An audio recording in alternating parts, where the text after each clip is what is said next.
بسم الله الحمد لله والصلاة والسلام على رسول الله وعلى آله وصحبه أجمعين. أشهر لا إله إلا الله وحده لا شريك له وأشهر محمد عبده ورسوله ما بعد. السلام عليكم. My name is Yusuf. Do you say Yusuf? You say Yusuf. You're very good. I wish you'd teach my wife. She keeps mispronouncing it. She calls me useless.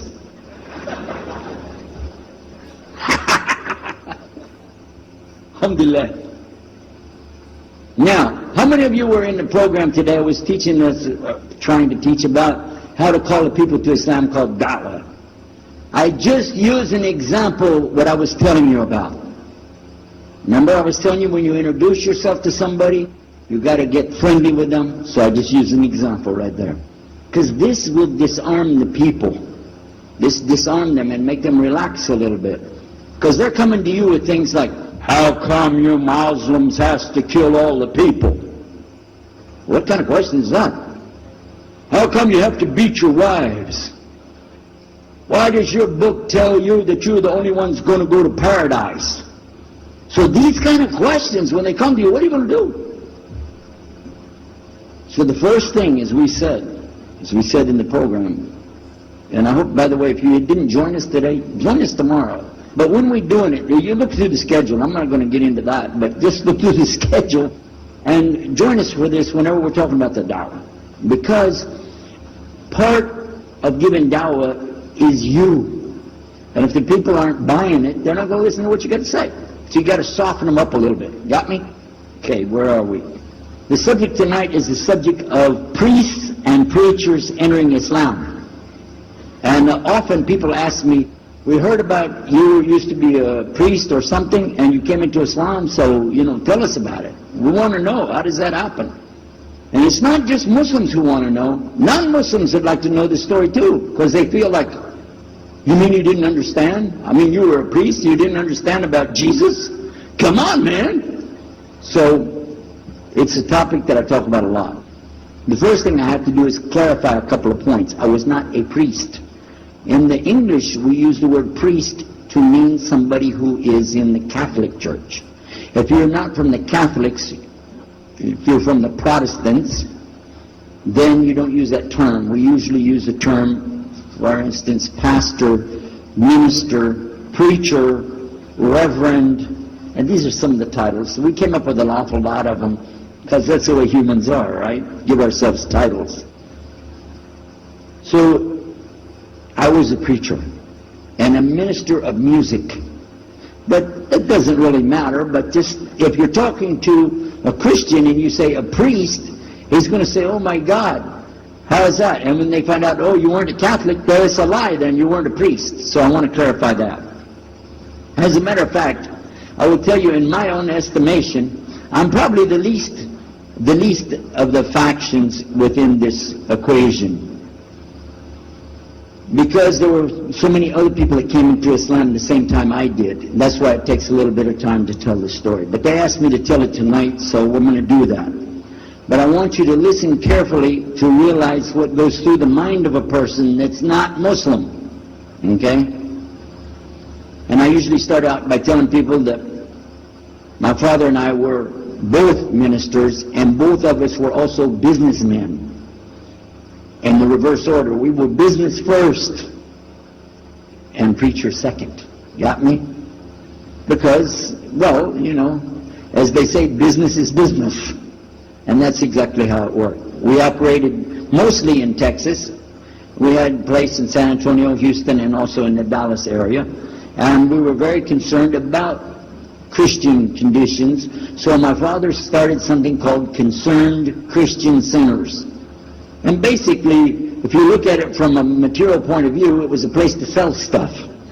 But what we would do is take consignment things in. People could bring things into us, and then we would sell it and keep part of the money. We keep a lot of the money. But anyway, they would bring in what they make with their hands, arts and crafts. And a lot of old women, they like to sit around and make things, then they give it to us. And this helps the church, which is called the church, and then it helps them as well. So it became like business and religion tied together, and that's very common in our country. At one point, my father told me, we're going to start doing business with a man from Egypt. And I said, well, this is great, international, sounds good, we can put this in our business card, we're international. He said, and this man is from Cairo, Egypt, and that's where, if you know, they have the Nile River, they have those big pyramids, they have the Sphinx, Abu Hul, you know, they got everything. And we said, oh, this is good. He said, and he's a Muslim. I'll never forget it. I've told the story many times, but it's just like it happened yesterday. I'm standing in between the kitchen, in the dining room and the living room area, you know, like this when we're talking, and I just stopped like this. I said, what? A Muslim? No way. No way do I want anything to do with that. Dad, come on, you should know better than anybody. Because we were linked in with other preachers. My father supported people like Pat Robertson. Huh? You know him? Pat Robertson? And Oral Roberts. He's not very popular anymore, but he used to be real strong. And his ministry up in Tucson, up in Tulsa, Oklahoma. In addition to that, people like Benny Hinn. I don't know if you heard of Benny Hinn. He's coming over this way, so look out. And there's many of them. John Hagee, and the list goes on. Jerry Falwell, Jimmy Swaggart, some of the names, maybe you heard those before. We know these people. We know all about them. All about them. Okay? So at one point, here I am standing there talking to my father about a Muslim. These are the enemies of God. This is what we've been taught. These same people, I just mentioned their names, in their preaching on the television and so on, this is what they teach. Muslims are no good. Now it just became Muslims are terrorists, but back then, you know, we didn't reach that level yet. We were still just kidnappers, hijackers, you know. They said that Muslims don't believe in God, that they're worshiping a black box in the desert, and they kiss the ground 5 times a day. Now that's what we know, man. So here's this Muslim going to do business with us. I told my dad, no, I'm not going to do it. And he insisted. He said, I want you to meet this man. He's very nice. And I said, I don't want to meet him. I never am like this, by the way. But on this case, I said, no, that's one thing I'm going to stand firm against. We're not going to do it. He said, I want you just to meet him. I said, all right, I'll do it for you. I'm going to do it my way. I'm going to go to church. And it's going to be on Sunday. When I come out of the church, I'm going to have my Bible under my arm. I'm going to have the salib. I used to carry a big cross. I'm going to have my cross with me. And I'm going to have my hat that says Jesus is Lord. And I'm going to have my wife, born-again Christian, with me. And we are going to get this demon, devil, infidel, Muslim, and we're going to show him Jesus. And this is a true story, by the way. So I got up that morning on Sunday, and I was thinking, man, you know. We went to church. Strangely enough, the preacher was preaching out of the Old Testament about salvation coming at the time of David, which really puzzled me, because according to Christianity, it's coming through Jesus. And it really, that opened the door for me, but that comes up later in the story. Why was he saying there's salvation before Jesus? That's interesting. Now, when I get there to my father's store, I'm looking around, you know. I'm looking for somebody wearing, you know, a long white robe and some kind of black, you know, thing over that with a long beard, and I guess I was looking for me, wasn't I? Anyhow, when I get in there, I don't see this guy. By the way, imama, sword, everything. Ayatollah Khomeini, maybe. This is what I have pictured. I said, where is he? I'm ready. My father said, he's over here. I said, where? I said, here. He was a normal guy. He was normal. He didn't have a beard. He didn't have any hair at all. How do you do? I told him my name. He introduced himself. His name is Muhammad. I said, how do you do? After the niceties of hello, how are you, how's everything, I said, do you believe in God? He said, yes. Oh, yeah? Sure. He said, yeah. Abraham, yeah. What about David and Suleiman? He said, yeah. So when I meet this man, I'm impressed that he's believing these things, but I thought maybe he's just saying it. So I even asked him, what about Jesus? Because I thought maybe they're first I thought Muslims were like Hindus. That was first. And then when he said he believed in some of the things of the Bible, I said, okay, maybe they're like Jews. So that's when I said, yes, but what about Jesus? Do you believe in Jesus? And he said, yes. I said, okay, wait a minute. This is going to be easy. I can convert this guy. So I agreed that we're going to do business with him. And in fact, I took him immediately out to have tea together. We sit together, drink tea, talk a little while. And I started trying to preach to him right away. I'm in the Bible. I got it right there. Flip it open. Genesis. Let's talk about Abraham. What do you know about Abraham? Abraham, he had 2 sons, you see? And blah, blah, blah, blah, blah. And I'm doing all the preaching to him. You imagine this? And he sat there. Okay. He's a graduate of Allah's heart. And he's, like this. Get me? You know what I'm saying? Well, it happened that during Ramadan, some of his friends that he was staying with, he had to move their apartment around or something, and he was going to go stay in the masjid for itikaf in Ramadan. It's normal. We didn't understand. I thought he has nowhere to go, and I told my dad, this man has nowhere to go. And my dad said, no, he's got money. I said, no, he doesn't. Dad, I'm telling you, he has no place to go. I heard him say he's going to go live in the mosque. To a Christian, if you're going to live in the church, that's the worst. So I said, let me offer that he can stay at our place. And my dad said, no, don't do that. That's not right. I said, no, I'm going to offer it to him. I went to him and I said, how would you like to come stay at our place? He said, no, I want to go and stay there. I want to stay in the mosque, and it's something good. I said, oh man, look at this poor man. Oh my God. He doesn't know, poor soul. Please come and stay in our house. And he said, no, I can't. I need to go stay with him. I said, I'm scratching his dignity. So I told him, listen, no. I want you to come and you can pay. You can pay money and stay with us. He said, how much? I said, $15 a week. Which in America is like nothing. $15 is nothing. I said, and then he kind of hesitated. I said, and we'll pay for all the food. Well, you eat $15 worth of food in one day in America. He said, okay, all right. And I told my dad later, I said, see how I did that? Because now he'll stay with us. He knows he's getting a good deal on the food. And I was making it all about money.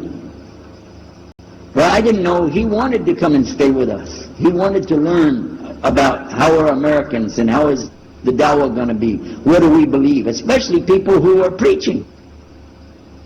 So he came and stayed in our house.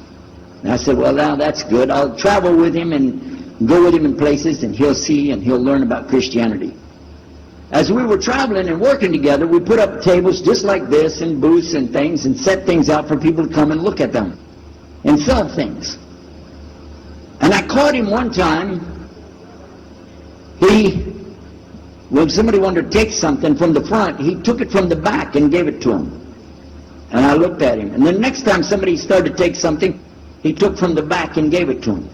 I said, hey, Muhammad, we take the stuff from the front because that's the old stuff.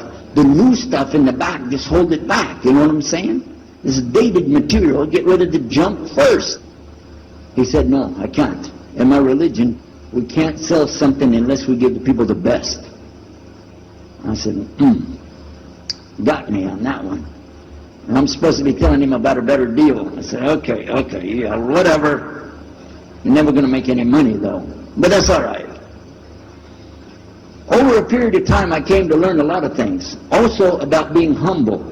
A lot. Because this man was obviously well educated, very articulate, could really talk about a lot of subjects. In fact, I tried to debate with him about many things, but he was so wise and well educated that he could see what I was doing, and he would take it easy and let me win every debate. I could win any debate with him if he wanted me to. But if he wanted me to lose, I was going to lose. This was how well he could handle it. Now what happened, one of the preachers that I knew, another preacher, who used to carry a big cross and walk down the street so people would stop and talk to him about religion, he had a heart attack and he went to the hospital. So I went to the hospital to visit him, and when I was visiting him, I met another man in the hospital who was in a wheelchair. This gentleman had a problem. He didn't want to talk to anybody. And I told him, let me witness to you. Let me share the message of Jesus with you. So I took out my Bible, and again, I started telling him about a Prophet Yunus, alayhi salam. And I'm telling them, look at Jonah. He's in the belly of the whale. He's in the sea. He's down there like this, and who knows how long. And suffering like this, you don't have as big a problem as that. And God saved him, so he could save you too. He said, didn't want to talk to me. I asked him, what's your name? He don't want to tell me. Where are you from? He said, I'm from Venus. I said, what's that? Well, we do have, there is a Venus, Texas, by the way. But he said, he's from another planet. So I kept, each time I would go, I would talk to him, witness to him. Finally, one day, he started crying. I was pushing his wheelchair around. I took him down. I rolled him around different places. He started crying one day. He said, I'm going to confess something to you. I need to confess something to you. Now, to a Catholic, confession means you're going to tell the priest all your sins. And then he's going to forgive you. Well, I wasn't Catholic. And I told him, listen, I'm not Catholic and I'm not a priest. I'm a preacher. He said, I know. Better than you do. I am a priest. I said, oh my God. This man is a priest? And he knows the Bible better than I do. He said, I just have had a hard time. I've been here and having heart attacks, and I've been having problems and everything, and trying to figure out a lot of things. He said, I'm sorry I took it out on you. I really am. I apologize. And he started crying. And when he started crying, I felt sorry, I hugged him. I said, it's okay. One day I went to the hospital, and my friend was gone. So I started visiting with the priest. And it happened one time I went to visit him at the hospital, and he was gone. And I asked him, where did he go? They said he went home. I said, home? He's a missionary priest from South America. How did he go home? She said, I don't know, he's not here. I'm sure his family. I said, he has no family. I know him personally. He has no family. Where did he go? She said, I don't know. We're not responsible for them. I said, well, let me see where he went. You got it in your file? She said, I can't do that. Those are locked up. Nobody can look in the file. And I got in the lady's face and I said, listen to me. This man could die on the street right now, and it's going to be your fault. And you're going to get sued because I'm going to sue you for him. She said, okay, his folder's over there, but I'm not going to watch. I went over and I looked for it, got the address where he went. Sure enough, he was in a place where they put people that have no place to go, a shelter. So I went to the shelter and I found him. He was still on crutches. He saw me, he started crying again. He said, please get me out of here, get me out of here. I said, okay, come live at my house. Now, I told you the story so you can see something. Now look, I have 2 visitors in my house. One is a Catholic priest, the other is a Muslim. And I'm thinking I can get the Catholic priest and convert him to be a Protestant. At the same time, I'm going to catch the Muslim and bring him over to Christianity. High aspirations. But it didn't work. Some strange things began to happen. We would sit around the table at night to discuss what is the Bible and what's the salvation. My father has a Bible. It's called King James Version of the Bible.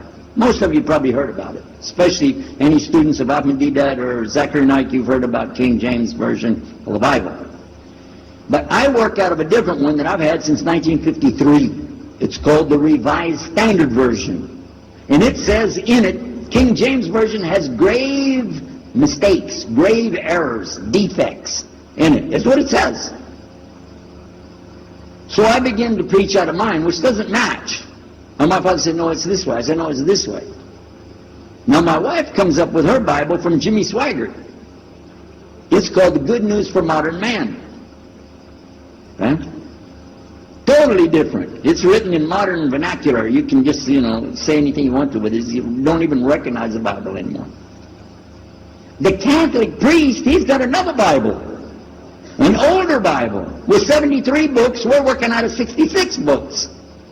And his is not even the same in the verses. It doesn't match up at all. And I never even knew about this subject until then. And he's saying this, and I'm saying that. My father's saying something else. My wife's saying something else. And all the time, Muhammad the Muslim is sitting over there like this. So we asked him. I guess it was me asking him. I said, well, how many versions of your book, your Quran, do you have? He said, the Quran has no versions. There's only one. It's original. It's in the Arabic language. ذَلِكَ الْكِتَابُ لَا رَيْبَ فِيهِ. This is the book that has no doubt. Huda lil-muttaqin. It's guidance for those who have taqwa for Allah. This shield or taqwa that you have to have between you and Allah subhanahu wa ta'ala. And only certain people are going to get the huda, hidayah, dina, from this Quran. These people that have the taqwa. So when he's telling us that the Quran is one, I'm going, huh? And it's in the original language, we still have it. You know what I was thinking? He's lying. I was sure he was lying because he could see the problem we were having, and he just sat back and made that up. But I don't know Arabic at that stage, so I don't know what to say. Maybe, I don't know. And he left it at that. He didn't try to preach. But it put a big doubt in my mind now about, we got all these books, he's got one, and la rayba fi, no doubt in it. So another time we had another discussion that came up. Now this time I went to the other preacher who had the cross. And I was asking him, I want to be able to explain the Trinity. He said, you know the Trinity. I said, yeah, I know. And I know the Council of Nicaea when we had that. But I want to know the way to explain it so a human being can just understand it.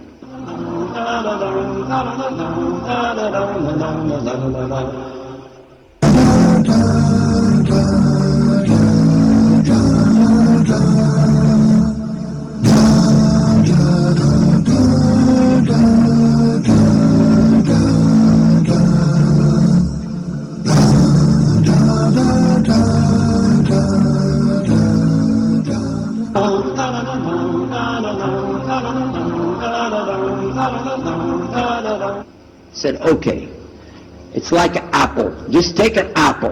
The apple has a shell around the outside, the skin. Inside is the meat. Inside of that is the seeds.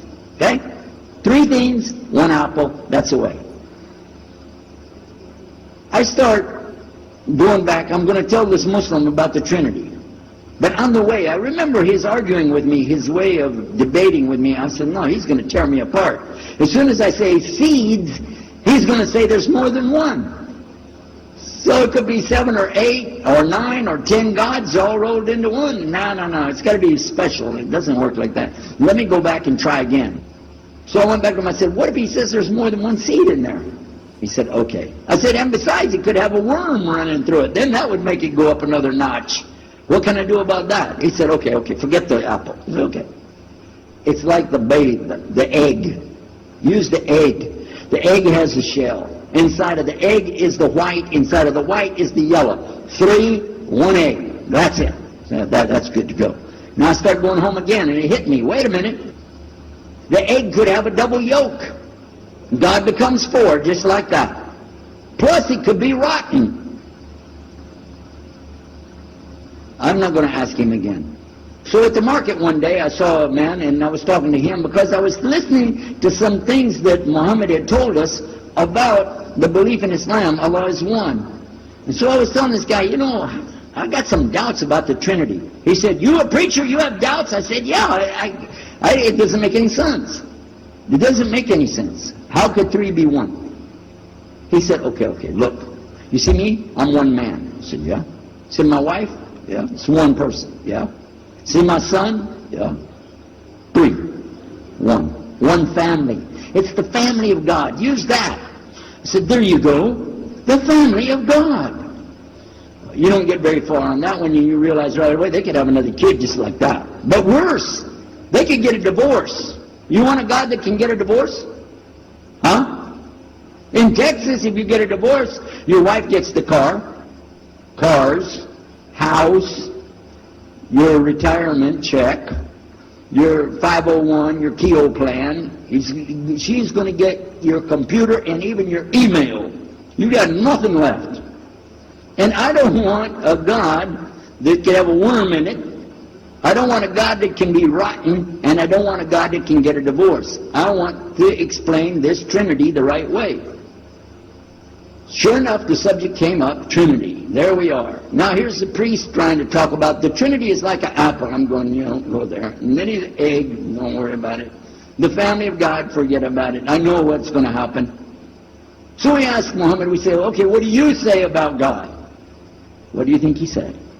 أعوذ بالله من الشيطان الرجيم بسم الله الرحمن الرحيم قل هو الله أحد الله الصمد لم يلد ولم يولد ولم يكن له كفوا أحد. And he explained it something like this. Say he is Allah, the unique, not like anything else. He's eternally sought after by his whole creation, but he doesn't need the creation.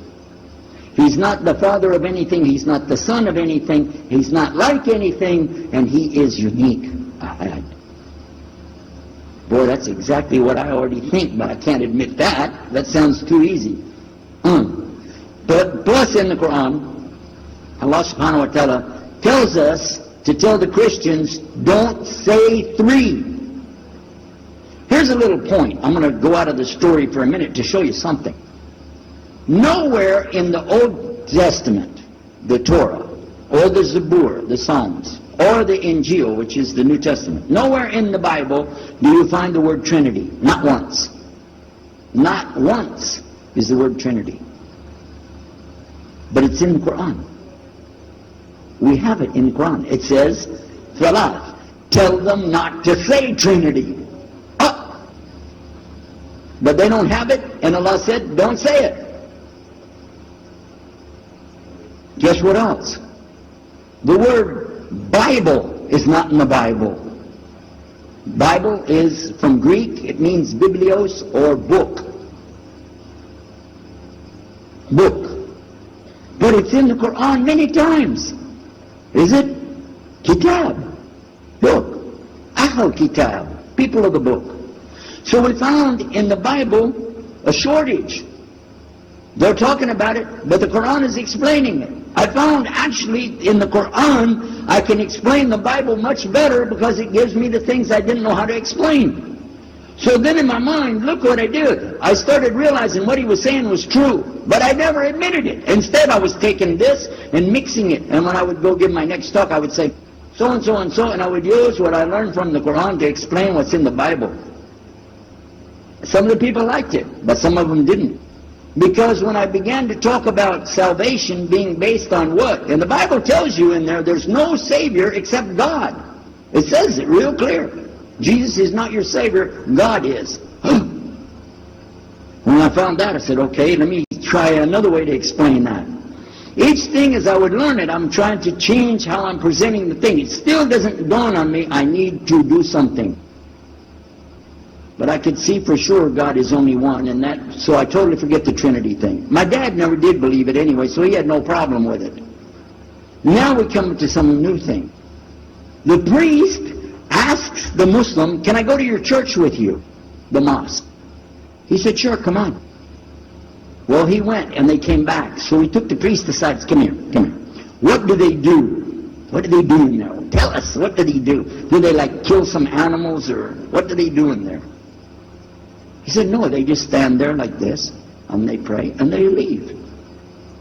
I said, what? They pray and leave? He said, yeah. Oh, okay, what kind of music do they have? He said they didn't have any music. No music? how in the world are you going to worship God without music, man? So I asked him, Muhammad, you guys don't have any music? He said, no.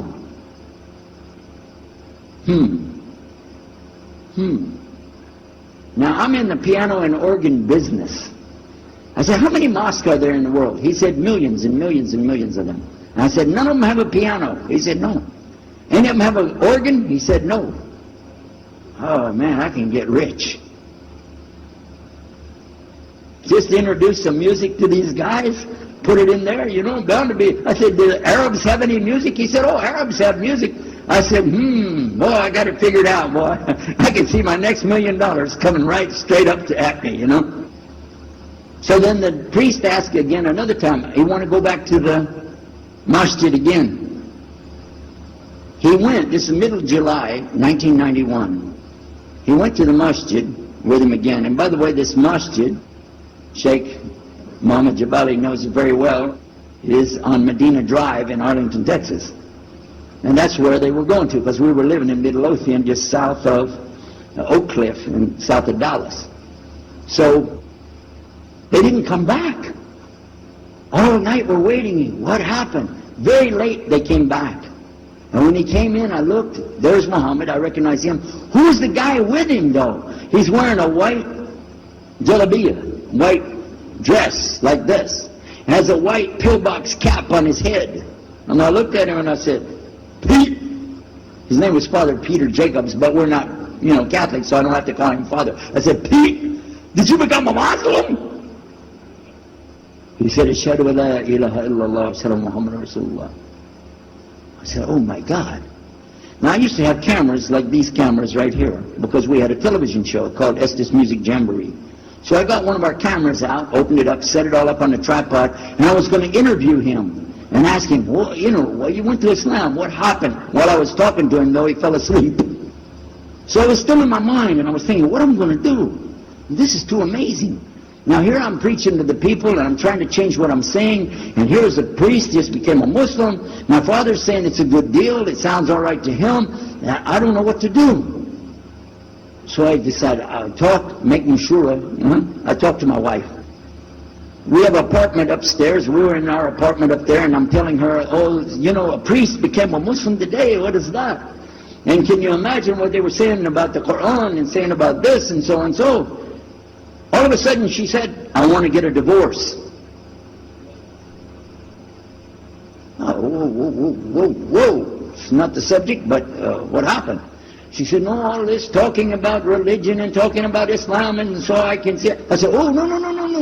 No problem here. No problem. I said, you thought no, I was just observing somebody else. No, I'm not interested. Trust me. I don't want to be with those Muslims. Last thing I want to do is be with a Muslim. No way. Just put your mind at ease. She said, I need a divorce. I said, where are we going with this again? What's the problem? What happened? She said, a Muslim can't be married to a Christian. I said, what? No, wait a minute. Hold on. I don't look at me. I'm telling you, I swear, I don't want to be a Muslim. Okay? Okay? And even if I did, don't you remember what he said? A Muslim man could be married to a Christian woman. It's not a problem. But I'm not saying I won't do. I'm just saying it's not a problem. She said, that is the problem. A Muslim woman can't be married to a Christian man. I want to be a Muslim, so I need a divorce. I'll never forget, I was sitting right on the edge of the bed, just sitting there, you know, and I almost fell over. I said, at last, I can tell the truth. I can say it. I didn't realize that she liked the idea. I was afraid. I said, okay, the good news is, I too want to be a Muslim. You know what she said? I don't believe you. I said, no, really. I was just saying that because, you know, but for sure, just so you know, I want to be a Muslim. I've been thinking about it. I want to be a Muslim. We're both going to be Muslim. Alhamdulillah, it's going to be great. Right? You know what she said? I don't believe you because you're either lying right now or you were lying 5 minutes ago when you said you didn't want to be a Muslim. And either way, I don't want to be married to a liar. So get out. So I started leaving. I'm walking down the stairs of the apartment. I'm down to my father's part. I said, wait a minute. Where am I going to go? This is my father's house. I just got thrown off of my own property. What happened here? So I wanted to get to Muhammad, and I woke him up. I said, come, you and me, we got to talk. Come with me. And we went outside the house, and we walked those country roads in Midlothian, Texas, until the time for the sun to come up at dawn. And all that time, I talked to him about what's it like to be a Muslim, how do you have to believe, what do you have to do. Let me hear all of it now. And no more playing a game. I'm not debating, I just want to know. Just tell me. Just tell me what's Islam. I need to know what I need to do. And he told me everything, and I realized this is it. I got to make a decision. This is a big deal, though. And he told me, okay, this is up to you. You have to go and make a choice for yourself. I can't help you. He said, oh my God.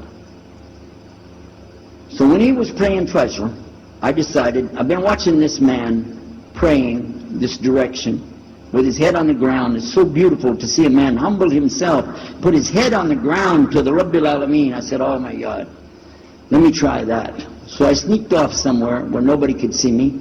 Illallah. And then I found a place, a board there, you know, and I bowed down on the ground, and I put my head down on the ground on that board there. And by the way, I'm pretty good at speaking, especially in prayers. I used to make so long a prayer, they wouldn't let me say the prayer at Thanksgiving because the food would be cold. Okay? So, but I put my head on the ground, and only these words came, no more words, just this. Oh God, guide me.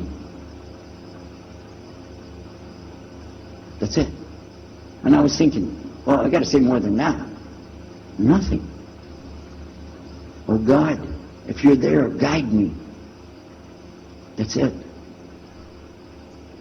After a while, I sat up and I looked around. There wasn't any fancy rainbow. There wasn't birds flying around. There was no big signs from above. There was no music, angels, harps, nothing like this. It was just a cloudy day in Texas. But inside, I could realize I had to make some changes. To me, that's what I need to do. There's the problem, it's inside of me. Within a few minutes, it became clear what I needed to do, and I had to develop an idea of how to pull this off. I talked to my wife, talked to my father, I made a bath, and at 10 o'clock that morning, in Midlothian, Texas, I went in front of this man named Muhammad, and this new man named Yahya, who used to be the priest, and I said, Ashhadu la ilaha illallah wa ashhadu Muhammad Rasulullah. Immediately after that, my wife did her shahada. Ashhadu la ilaha illallah wa ashhadu Muhammad Rasulullah. A few months later, my father did his shahada. Ashhadu la ilaha illallah wa ashhadu Muhammad Rasulullah. Step by step by step, we saw so many people enter into Islam. We wanted to tell the whole world what is Islam. We wanted everybody to know the real Islam. I said, how could this escape our knowledge? How could we not know about this great and wonderful thing called Islam? And it looks like all we got to do is just tell the people. I went to the Imam of the masjid there, and I told him, let's tell the people. Then I find out something else about us as Muslims. And that's why we've got this convention here right now. This is why we have the exhibition. So you're going to use this week to learn how you can become, inshallah, the best Muslim you can be, and how you can show the real Islam to the people that are not Muslim. This is your duty. This is your duty. This is your language. This is your people. Just as it's my duty to give the message to my people in my language, and so the same way, it's your duty to give the message to your people. Allah will not ask you if they made shahada, but He will ask you if you delivered the message. Alhamdulillah, today, I can tell you with no doubt in my mind, we have seen thousands of people give shahada. Several hundred at a time. And I don't do it through debates. I don't need to debate any Christian. I was a Christian. I am a Muslim. If you want, I can give you both sides. Easy. Okay? I'll play both parts. I'll be the Christian and tell you this, and then I'll be the Muslim and give the answer. And there won't be any argument. And I've done that so many times. And let me share one story with you before I end. I'm going to leave now. Inshallah. I was telling the brothers today that I was asked to give a talk in a church in Hagerstown, Maryland, just outside of Virginia. This was in 1999. And I went there and I gave a talk in the church on Sunday. Because I know how to address the people. How many years was I a Christian? 50 years? I know what they want to hear. Get them ready, and they said, oh, wow, this is normal preaching. But then when I came to the part, La ilaha illallah, I stayed on La ilaha illallah until they said, yes, that makes sense, it makes sense. There was one old lady that she was saying yes. Afterwards she said, yes, but I just don't want to do it the way you're telling me. Okay? But guess what else happened? 2 people did shahada right there. Low, in the church, in front of their preacher. They said, yes, we agree, we like this, we want to know more, and we say there's only one God to worship. Shahadu la ilaha illallah. In front of the preacher. And one of them was his daughter. I took them to the masjid, and they did shahada in the masjid that afternoon, Sunday afternoon. And later, the boy, he married the girl. There are Muslims living there now. Now, let me ask you a question. If I would debate and argue with this preacher and made him look stupid, would he ever bring me back again? No. I'm going to ask you a question. If you were at a place and you saw somebody change their religion to another religion in the temple of that religion, and the father was the priest there, what would you think? Is that man ever going to call me again? Do you think he'd call me again? 3 months later, he called me again. Come back again. We really enjoyed it so much. I said, how's your daughter doing? I want to remind him, see what he's going to say. He said, well, she's doing fine. She likes Islam. It's very nice and lovely. She treats us so good. You know, we're amazed at her personality. We love you guys. Could you please come back again? And I did, alhamdulillah. So I'm just showing you that it's not guidance from me, not guidance from you. It's guidance from Allah. Allah guides whom He wills. Whom He wills. So we ask Allah to guide me, all of us, and all the people. And whoever He guides, they'll be fine. But whoever Allah doesn't guide, they got a problem. Serious problem. Our job here is to do one thing. Communicate the true message. If the people don't want it, that's your choice. That's their choice. You don't have to take it. But it's our responsibility in putting this on, all the scholars that are here, it's their responsibility to tell us what's the truth in Islam and let us see for ourselves. And that's what we're going to try to do through this week. So I need you guys to listen to me. You have to participate. Your side of it. Your side of it is to show up every day.